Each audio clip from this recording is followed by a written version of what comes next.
পরীক্ষা প্রস্তুতির জন্য আরো একটা মডেল প্রশ্নপত্র, ইতিহাস প্রশ্ন, পূর্ণমান 40, সময় রয়েছে 1 ঘন্টা 30 মিনিট। দেখো, সঠিক উত্তর নির্বাচন করো। 1 গুণ 10। 1857 খ্রিস্টাব্দে বিদ্রোহের সময় মোগল সম্রাট ছিলেন দ্বিতীয় বাহাদুর শাহ।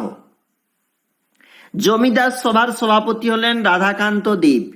ভারতমাতা চিত্রটি আঁকেন অবনীন্দ্রনাথ ঠাকুর। ছাপাখানার জনক বলা হয় গুটেনবার্গকে। অব্যক্ত গ্রন্থ রচনা করেন Jagadish Chandra Basu. UN. Roy and sons ভূমিকা নিয়েছিল মুদ্রণ শিল্পের প্রসারে। জাতীয় শিক্ষা পরিষদ গঠিত হয় 1906 খ্রিস্টাব্দে। বীরেন্দ্রনাথ শাসমলকে বলে দেশপ্রাণ।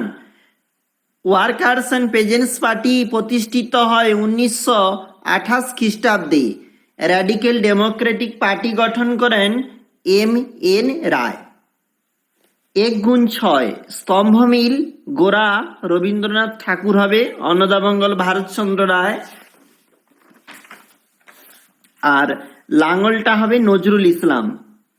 দেখো, এইগুলা হচ্ছে ম্যাপ রয়েছে, আর নিচে একটু যাব অথবা দিয়ে প্রশ্ন। মহাবিদ্রোহের প্রথম শহীদ মঙ্গল পাণ্ডে। প্রথম বাঙালি প্রকাশক পুস্তক বিক্রেতা গঙ্গা কিশোর ভট্টাচার্য। সারা ভারত কিষাণ কংগ্রেস প্রতিষ্ঠিত হয় 1936-এ।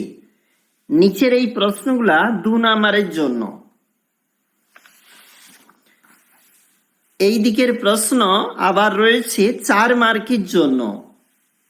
নিচের প্রশ্ন রয়েছে 8 মার্কের জন্য। অবশ্যই দেখবে একটি মডেল সিট।